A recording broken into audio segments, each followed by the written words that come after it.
Hello everyone, Irish Warlock here, and welcome to today's video where we are going to be talking about some new news for Dragon Age the Veilguard. Specifically news relating about the choices we will import from previous games into Veilguard. Now, before we get into that, obvious spoilers for Dragon Age the Veilguard, because this is very heavily linked with the story and the plot for Veilguard. So if you want to go into Veilguard blind, I'd recommend you turn away from this video now, but odds are, if you're even vaguely following Veilguard, especially some stuff IGN have been putting out, you probably are already aware of this, but if you're not, best just play it safe and walk away. Now, we've been getting a lot of Dragon Age the Veilguard news over the past couple of weeks, both from professional journalists like IGN, Eurogamer and Outside Xbox, and content creators on YouTube. We've seen some late gameplay stuff, some high level gameplay, we've seen more of the early sections of the game, we've seen Solus with hair, and we've gotten to see a lot of the character creator.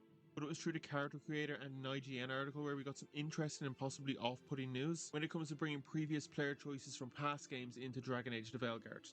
In the past, when we wanted to port our choices over from previous games to the next game, it's been done a little bit differently throughout the series.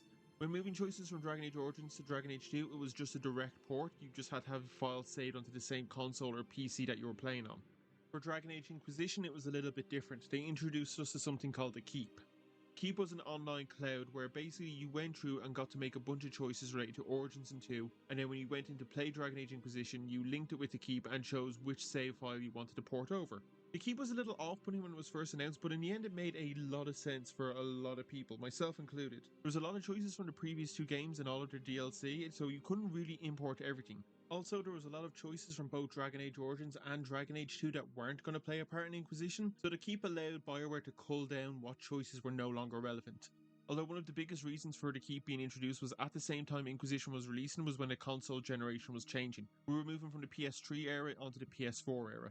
And one final big advantage to Keep was that you didn't have to replay the entire series every time you wanted to start a brand new game of Dragon Age Inquisition. It was a specific choice you wanted to port over into Inquisition from Dragon Age Origins. You didn't have to play all of Origins, then all of 2 before you could eventually play Inquisition. The Keep just let you jump into Inquisition and play any sort of save state you wanted. Now, earlier this year, BioWare did announce they were getting rid of the Keep for Dragon Age the Veilguard. Everything was going to be moved to an internal setting. I, like a lot of people, was quite mixed about this. I liked the Keep, I thought it was a really good idea, and I was a bit sad to see it go. But at the same time, I thought it was really good that everything was just being moved internally into the game. That we just make all of our decisions at the start of the game, and that would be it. As I said, I thought this was a really good idea, and a lot of people did as well, because it meant a single player game was actually fully single player. You could be offline when playing it. You didn't need this extra account online. You didn't need to link your PSN or your Xbox Live or your Steam to another account somewhere else and remember a bunch of different passwords. You could just jump into Veilguard and play, and that was great. I think, like a lot of people, I imagine that there'd be a synopsis at the start of the game. Like, you load up the game and then you just get a brief history of what had happened in the previous games, and you just basically fill in the blanks. Like, did my warden survive? Who rules Ferelden? Who rules Orlais? Who's the Divine? But that doesn't seem to be the case. We are getting a synopsis at the start of the game, apparently just before we do the character creation, where Varric is going to go through the story, but how much detail he's going to go into, we don't really know. And obviously it can't be a lot because the choices we have to import from previous games into Veilguard is incredibly limited. So if you're unaware, once you're done with Varric's synopsis, you'll create your Rook, and then you'll create your Inquisitor, and then you'll get to create the backstory revolving around the Inquisitor and the previous games. Or specifically the previous game, because they're only porting over choices from Dragon Age Inquisition, and only 3 specific choices. These are who the Inquisitor romanced, which is race and gender locked as it was in Inquisition. So only a male Inquisitor can romance Cassandra, only a female Inquisitor can romance Sarah, only an elf can romance Solus. The second choice comes from the Trespasser DLC, and it centers on the fate of the Inquisition. Did you disband it, or did you hand it over to the Chantry? And the final one is, at the end of the Trespasser DLC, when Solus tells the Inquisitor a plan to tear open the veil and restore the elven people, you have basically 1 or 2 dialogue choices with Solus. You can say you'll convince him that he doesn't need to do this, you can show him he doesn't need to destroy the worlds to bring back the old world, or you can just tell him you're going to kill him. And that's it. That's the 3 choices. And what has me and a lot of other people worried is, 1, all these choices are just from Inquisition, and specifically 2 of them are just from Trespasser, and the second one is, why only these 3 choices? So to address that second part first, I do think these 3 were chosen because they do make a lot of sense, or I suppose at least I hope they make a lot of sense. But at the same time, I do think there's other choices that are equally as important and should be ported over, and I doubt I'm alone in this. 3 of the biggest choices I could think of that should have been brought over as well were Who drank from the Well of Knowledge in Mythal's Temple in Dragon Age Inquisition? Does Kieran exist? Does Morgan have a child? And who is the Divine of the Chantry? Now, both the choices revolve around the Well and the Divine are from Dragon Age Inquisition, and Does Morgan have a child is from Dragon Age Origins. And I do believe who drank from the Well and Does Morgan have a child should be very important, because we know that Morgan is returning and she is going to play a significant role in the next game. And this was said by John Epler in the IGN article. He said we should expect to see more of Morgan than we expected, as she is very important to the series, especially for these big save the world moments. Which also makes a lot of sense, because Morgan has only appeared in 2 games so far, Dragon Age Origins and Dragon Age Inquisition, where we were trying to save the world. She's not in Dragon Age 2, and that's a very self-contained story that's not about saving the world. So it makes sense, Veilguard is going to be about saving the world, Morgan appears again. Now regarding the well, perhaps it's just going to be irrelevant who actually drank from it. Looking at the shots we've seen of Morgan in Dragon Age the Veilguard, it seems she now fully has Mythal's powers as Flemeth intended. And I suppose you could argue that if Morgan drank from the well, it would now be irrelevant because now she has Mythal's powers, so Mythal would have no power over her because she is Mythal. But Morgan's not the only one who can drink from the well. The Inquisitor can drink from the well, and Morgan having the power over the Inquisitor would make some sense. Now, maybe they're just going to get around this by making it fully irrelevant. Maybe the Inquisitor and Morgan will just never interact or meet in Veilguard, so it wouldn't really matter that she would have that ability to have some sort of hold over them. I don't know, it just feels like an odd one to leave out. And that's the same with the choice regarding Kieran. The existence of Kieran, whether he's an old god baby or just a regular human child, really affects Morgan's character arc and her relationship with her own mother, Flemeth. With or without him, Morgan feels very different in Dragon Age Inquisition. She is a very different person. So I just wonder how they're going to get around this in Veilguard. It's been 10 years since Inquisition, so Kieran would be a fully grown adult by this point. So it would make sense he wouldn't be tailing around his mother all the time, he would be off doing his own thing, but it would just be weird that he wouldn't even get a reference or a mention. At the same time though, who really from the group knows Morgan? Hardy never interacts with her in Inquisition, she probably is only vaguely aware of her. We don't know if the Inquisitor and Morgan are going to be around at the same time. Same with Solus, he might not interact with Morgan in any way, or he might not just comment on seeing her, and we don't know what's going on with Varric, so maybe he doesn't see her. So without anyone having previous knowledge of Morgan in Veilguard, no one's going to think to ask her, oh hey, by the way, did you have a child? She kept Kieran's secret in Dragon Age Inquisition. It's referenced that very few people knew that Kieran was Morgan's child. Very few people knew Kieran existed at all. So I suppose it does make some sense that that choice is removed from the game. He's a full-grown adult, he's not going to be following his mother around, and if nobody knows he exists in the first place, are they going to even bother to ask about him? And if he is an old god baby in Dragon Age Inquisition, he's not by the end of it. Flemeth removes that ability from him, so once again, maybe it isn't actually relevant anymore. I suppose the essence/soul of Arthemariel should still be relevant if Kieran is alive and Kieran is the old god baby. But at the same time, maybe it's just not. Maybe it's just a plot thread they decided to drop, I don't know. But I really do think that limiting the choices to just these 3 to make other choices from Inquisition along with Dragon Age 2 and Dragon Age Origins just feels slightly irrelevant, and I'm not really happy about this. One of the things I really love about the Dragon Age series is just how everything connects together. John Epler did go more into this on social media. He did say that these choices were chosen as they make the most sense narratively for Dragon Age the Veilguard. And I suppose I can understand that, but at the same time, how much of an effect can these 3 choices have? Other than the odd reference here or there, will the Inquisitor's romance really play a big role in Veilguard? Solus obviously might. If Dorian makes an appearance like I think he will, yeah, that might make the choice a bit more relevant. But how relevant is Sarah or Josephine or Blackwall going to be? Like, other than a reference here or there with Rook going, oh, did you leave anyone behind? And the Inquisitor going, yes, Josephine's back in Antiva waiting on me, I should really get back to her at some point. What's that going to play other than fan service? Is it really going to be a big narrative story affecting choice? Maybe it is, maybe it's just fan service, I don't know. If it is just fan service, I don't really have a problem with it though. The same could sort of be said with disbanding or keeping the Inquisition around. I don't really have an idea of how that could work. The last choice, the Inquisitor's opinions and plans for Solus if they ever see him again do make sense, because that could really affect the Inquisitor's mood and just their general character that they're in now in Veilguard. Epler did go on to say that he and the team wanted to focus more on the choices that happen in Veilguard and not base Veilguard off choices from previous games, that the choice of Rook should matter the most. Now yes, I fully agree with that, that makes the most sense. This is Rook's game, their choices should matter more than the Warden, Hawk or the Inquisitor. Fully 110% agree.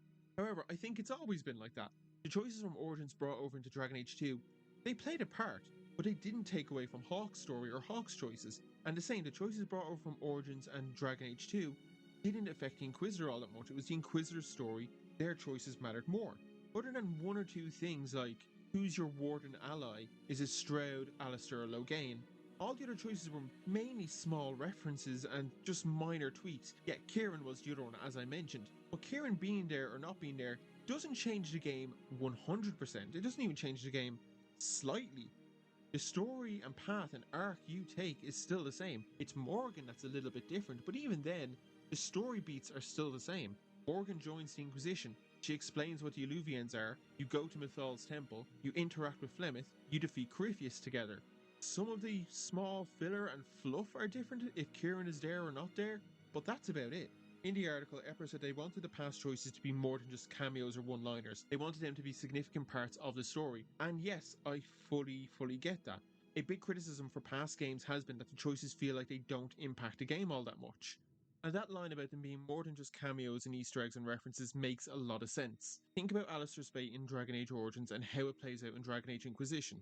If you make Alistair King of Ferelden, he's in the game for all of 2 minutes, probably less, and only if you do the Mage questline. If you do the Templar questline, Alistair doesn't physically appear as king. There is some codex entries, there is a letter you get through a war table mission, but that is about it. But that's only if he's king. If you make Alistair a Grey Warden, he plays a much bigger role. He is a central figure in one of the main story arcs of Inquisition. His role is incredibly relevant. Obviously some choices matter even less. Who's king of Orzammar? Outside of what you see in Dragon Age Origins, it's completely irrelevant because it's all just minor references through letters, codex entries, and the occasional reference in the Descent DLC. And something like the Elf vs. Werewolf questline in Dragon Age Origins is completely irrelevant after that game, other than a minor reference in Dragon Age 2 in a small side quest that takes all of 10 seconds to complete. You never ever hear about it again. So I do get what they're saying. I do understand making the choices be more important to the story and not just cameos. But, and maybe I'm in the minority here, I think it's okay to include these choices as references and Easter eggs. I think it's okay to have characters appear as small cameos. Having our choices only appear in codex entries, dialogue, and banter is perfectly okay with me. It makes Thedas feel real and lived in. It means that even though we cannot see Ferelden, we know Ferelden is still there and we know something is still going on in Ferelden. And for a game like Dragon Age Veilguard, where the plot is about the end of the world, or at least the changing of the world with the return of the Evanuris and the Darkspawn and other threats playing a much bigger role, it makes sense that the whole world would be affected. In Dragon Age Origins and Dragon Age 2, you hear very little of the wider world. They're very self-contained stories, and the plot of what's going on in those stories doesn't really affect the wider world, at least during the events of those games. A new Blight and the rise of an Archdemon in Dragon Age Origins would affect the rest of the world if the Blight spread to other lands, but it doesn't, it only affects Ferelden. Events of Dragon Age 2 do affect the rest of the world, but only after the game ends. What happens in Kirkwall has no effect on Orlais or Antiva or Ferelden or anywhere else until the game is actually over. And then we come to Dragon Age Inquisition, which is the opposite, but it's mainly kept to references. Outside of what you see in Ferelden and Orlais, you don't get anything else other than just small references. But it makes the world feel bigger, it makes the world feel lived in. You hear about rifts happening in other places that you are not going to and you're not closing those rifts. You hear about the fallout of choosing mages or templars having effects in other cities around the world, and then you have to do the war table missions. You hear about the Venatori and what's going on with Mevaris Talani in Divinter Imperium. You see all of this in war table missions, and then you get to play a role and affect that. Yes, all of these war table missions and small little quests are related to choices you make in Inquisition, but at the same time, if you do something similar to that, have codex entries, have character banter, have small little quests like that that make the world just feel bigger, you can still validate those previous choices in those ways. I don't think the past choices need to be core and central to the main quest or even side quests. Who's king or queen of Ferelden or who won the Orlesian Civil War may never be important to a main quest or a side quest, but it's good to know how those stories ended and what kind of role it's still playing 10 years later on. If I put Selene on the throne of Orlais, is she still there? Is she doing a good job? Is Alistair still king of Ferelden after all these years, or has something happened to him? Is he still a good king that people love? If he's with Enora, how's that going? Do they have a child and an heir together? If Alistair didn't end up with Enora or the Warden, did he end up with someone else? Referencing back to the IGN article, Epper went on to say that since Veilguard takes place in northern Thedas, the choices that happen in the previous games don't really affect Veilguard that much, because those games happen in Southern Thedas, so their choices aren't going to affect Northern Thedas as much. While I do agree with that, and it makes some sort of sense, some choices that happen in Southern Thedas, though, are going to affect Northern Thedas. Yes, who rules Ferelden and Orlais, who rules Orzammar, they're not going to play a part. But something like Who's the Divine should. The Tevinter Imperium may have its own divine, but the Anderfelds, Antiva, and certain parts of Ravane do follow the Orlesian chantry. Who their divine is a little bit important to them. Now yes, who the divine is isn't going to play a major role, but it still will play some sort of part. Let's say you got into a conversation with a Templar from the Tevinter Imperium, or a Templar from outside the Tevinter Imperium, or a mage, and you started talking about mages versus Templars, and how much rights and freedoms mages should have. If you made Vivienne divine, then yeah, that would be really relevant. You couldn't say, oh, mages shouldn't have rights, mages should be kept as second-class citizens, and then someone goes, well, the divine's a mage. And then you bring up, well, the divine is a mage, but she doesn't believe in that either. That makes sense to keep that in, at least in my opinion. Other choices I feel like should play a part would be what's the fate of the companions from the previous Dragon Age games, because they are all very, very important to not just the narrative of the franchise, but us as well. The Iron Bull can die at the end of Inquisition, and I feel like Bull being alive or not should play some sort of role, especially if your Inquisitor romance the Iron Bull, or especially with the Canary plotline. Actually, forget Iron Bull for a moment, because Sten will play a much bigger part in the Canary plotline. Sten can die in Dragon Age Origins, but if he lives, through the comics we know that Sten is the Arashok. He is the leader of the Canary army, the Antom. If he's alive, he should be playing a role in Dragon Age the Veilguard. Whether he's leading the Antom in invading the south, or he's still part of the main Canary that's not supporting the Antom, that should be very relevant. And the same could be said with other companions like Merrill and Fenris. I fully expect Merrill, Fenris and Sten to play a part in Veilguard. It would make a lot of sense. With the Canary invading the south, the game taking place in Tevinter and having to deal with Venatori slavers, and the return of the ancient elven gods, Fenris, Merrill and Sten make a lot of sense to appear in Veilguard. But all three of those characters can die in their respective games. So if they appear, it's going to feel like the choice is taken away from us. And obviously, the biggest choice we're all going to be thinking of is the Warden and Hawke. Both the Warden and Hawke can be dead by the end of Inquisition. The Warden can die at the end of Origins, and Hawke can be left in the Fade where they die. Now, Bioware did say who got left in the Fade wasn't going to play a role in Dragon Age Veilguard, but I really just thought that meant who actually got left in the Fade, like Stroud or Loghain or Alistair or Hawke. But the person who got out could still play a role. That's originally how I read it. Now maybe that's on me for reading it that way. But even just a small reference, like Varric saying, oh, don't worry, I don't have to be in Kirkwall because Aveline and Hawke have everything at the moment. They can look after everything till I get back. When it comes to the Warden, if they survive Dragon Age Origins, their fate and what has happened to them is something we have wanted to know forever. And from the events of Inquisition, we know the Warden's current goal, at least when Inquisition was taking place, was trying to cure themselves of the Blight so they don't have to die to it. That's a plotline we all want to know how it ends. We want to know what happens to the Warden. Because by this point, it's been 20 years since their joining. I know they said in the past, 3 decades, but that was kind of washed away. But the Warden should be getting ready to go on their calling if they're still a Warden. And I don't see also how we can have a big Warden plotline around Wysoft Fortress if one of the most important Wardens in Thedas, the one who ended the 5th Blight and survived, isn't at least going to be mentioned. In the IGN article and in a lot of previous other places, Epler and many other senior people at Bioware have said they've not wanted to create their own canon.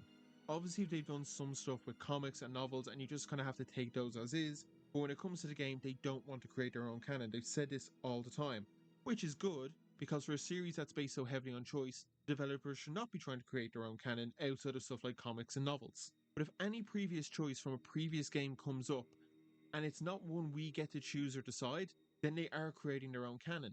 If Fenris appears in the game, and I want him to appear in the game because I love Fenris so much, that's a choice they've taken away. Yes, if I had the choice, I'd still go into as many games as possible with Fenris alive, but it's still a choice they've taken away. It's still a canon they've started to create. And I'm not sure if I want Fenris and other characters to appear as much as I want them to appear if it's not my choice. Now, sounds like I'm ranting a lot, sounds like I'm giving out. In the end, I don't think this is going to affect me, and if I was asked right now, with only having 3 choices available, if I still wanted Fenris and Merrill and Sten and possible other characters to appear, I'd say yes, 110% I want them to appear, but still, I feel like in the end it should be our choice. Now, I fully feel that Dragon Age the Veilguard is going to feel like a good, natural fit for the Dragon Age franchise. The lore is there, it looks like the writing is really good, and the characters and companions look great when compared to previous Dragon Age games. Also, it seems that a lot of the plot points and story beats that we're going to see in Veilguard have been built up across all three of the Dragon Age games, so Veilguard is still going to connect to the past games. The Canary invading mainland Thedas, the importance of the Elven gods, Solus and the Dread Wolf, changes within the Tevinter Imperium, and the Blight have all been part of each and every game, either as small references or as major plot points. So I do think Veilguard will feel like a natural and good addition to the Dragon Age franchise. Now, I do think a point should be raised about new players and how these choices might have been made to help bring new players into the franchise. Veilguard's the 4th game. Including DLC, you're looking at about 11 to 13 DLCs, depending if you count Darkspawn Chronicles and Liliana's Song. So there's a lot of choices you're porting over from each game to each game. So of course, the series can feel daunting to new players, so trimming and toning everything down makes a lot of sense. It's been 10 years since Inquisition came out, 2 console generations have changed over, so there's going to be a lot of new gamers who are now old enough where Dragon Age the Veilguard will be their first game in the franchise. So yes, it does make a lot of sense to limit the choices that are put onto them, because if you could imagine, if you never played Origins, never played 2, never played Inquisition, and you saw Veilguard and were like, wow, that looks so cool, I want to play it, and you heard everyone, including BioWare, saying, don't worry, you can jump into Veilguard without knowing anything of the past, don't worry, it's the 4th game, but it's standalone. And then you jumped in, you were like, okay, so here's a brief synopsis of the 3 games and all of their choices. Pick one now, and you're like, what's a Ferelden? Who's Alistair and Nora? Who's Vivienne? Why should I care if she's the Divine? So it makes sense, trim it down to just these 3. Because then I imagine it's just a little bit easier for Veilguard to explain what these 3 choices are for new players. But at the same time, I think BioWare could have done both. If you go into Dragon Age Inquisition without using the Keep, there is a default setting that gets imported for you. You can play Inquisition without using the Keep. You can play Dragon Age 2 without importing a save from Dragon Age Origins. Yes, I think you do lose a bit, but that would be fine for new players. Bring them in this way, and then they can go see the previous stuff later on. And then the more experienced and knowledgeable players could go off and create their own detailed world state. And I think that would work, because that's how I played Mass Effect 2. Mass Effect 2 was the first Mass Effect game I ever played, and I played it on the PlayStation. Because Microsoft were the publisher for Mass Effect 1, Mass Effect 1 didn't come out on PlayStation until long after Mass Effect 3. But when you played Mass Effect 2 for the first time on a PlayStation, you got this code in the box to download a digital comic for the game. That digital comic was maybe 5-ish minutes long, where it summarised more of the important parts of Mass Effect 1, and you got to make your choices. Did Rex survive? Who did you romance? Who did you leave on Vermeer, Ashley or Caden? Took a few minutes, didn't give everything that you needed, and then you could start Mass Effect 2, and then in your next playthrough you just watched the comic again and made different choices. There was a lot of choices in Mass Effect 1 that didn't pour over, there was a lot I didn't see and didn't know about until I went back and played Mass Effect 1 for the first time, but it was fine. The comic gave me enough. I didn't feel I was missing or losing out on anything, and then eventually when I could play Mass Effect 1, I saw there was so much more. But I think right now the biggest thing to think on is how big this series is getting. The Dragon Age series is just getting bigger and bigger, and that's just including the games and their DLCs, that's not including books and comics and shows. And the bigger the series keeps getting, the harder it's going to be to make every game and every choice feel relevant to the next game.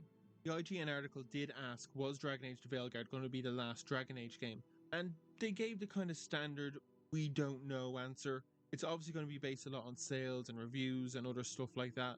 But they said there's always going to be stories to tell in Dragon Age and in Thedas. That's the world of Dragon Age. It's a reflection on us. It's a reflection on people. There's always going to be people trying to change the world, trying to grab power, trying to do what they think is right, regardless of how it affects other people. So there's always going to be stories to tell in Dragon Age. So obviously there's a chance, if there's a 5th, 6th or 7th Dragon Age game, previous choices from other games may be relevant again. If the 5th Dragon Age game takes place in Orlais, who rules Orlais and who's the Divine might be relevant again, and maybe in that game we'll make those choices again, and some choices from Dragon Age the Veilguard may not be as important because they only affect the Anderfels or Ravain. But odds are, as the series keeps getting bigger and bigger, it's going to get more and more unwieldy, and they may need to start trimming things down and looking for a reset. There's a lot of choices in Mass Effect 1, 2 and 3, and by the time they got to Mass Effect 3, I imagine it was very difficult to make every choice from Mass Effect 1 and 2 matter and count. Which is why by the time we got to the 4th Mass Effect game, it was Mass Effect Andromeda. It was a complete reset. Move to another galaxy, massive amount of time span. Other than a minor reference here or there, very little from Mass Effect 1, 2 and 3 mattered in Mass Effect Andromeda. I think that was the right choice for BioWare. I think it was a good idea to move the game, not just time-wise, but geographically in space, away from the first trilogy. And I think that's what they're probably trying to do with Veilguard. Trying to give the series a bit of a soft restart, so it feels like a new starting point for players. I just expected this sort of refresh to come at the end of Dragon Age the Veilguard and at the start of a possible Dragon Age 5, not at the start of Veilguard. I suppose in the end, I'm not delighted about this news. After everything we've heard and seen for Dragon Age Veilguard, this is the first thing I think I'm quite negative about. But also, in the end, I don't think I'm really going to care that much when I finally get my hands on Veilguard. I'm still really excited for Veilguard. There's been some other stuff that have come out this week through trailers and some gameplay revealed about mages and the Split the Veil podcast. I'm still really excited for Veilguard. I still think it's going to be my game of the year, and I'm sure when I start Veilguard, these thoughts of, oh, I wish there was more choices, will pop back up at the start when I'm designing my Rook and my Inquisitor and making the choices. But I do think after a few hours, I'll get over it, I'll stop caring, and I'll just enjoy the game. I suppose in the end, we're not really going to know anything until October 31st. How important these choices were, if BioWare are just going to take some choices away from us and do their own canon, as I've theorized and I hope is wrong, but at the same time, as I said, I'm not really going to care too much. I'm going to try not to care too much. But we'll know soon enough, I guess. And what do you guys think, though? What do you guys think? Do you understand where BioWare is going by reducing it down to just 3 choices? Do you think there should be more? I think 6 would have been enough, including does Kieran exist, who drank from the well, and who's divine. Those 3 added on should have been enough. Oh, and no, sorry, 2 more. Is the Warden and Hawk alive? You need those as well. But let me know your thoughts down below and we'll have a bit of discussion. If you did like this video, do give it a like and a comment because it's really appreciated, as it does help the channel grow. Don't forget you can check me out on Twitter and on Medium, and of course you can subscribe to my channel to stay updated on all content going forward. And thanks for watching.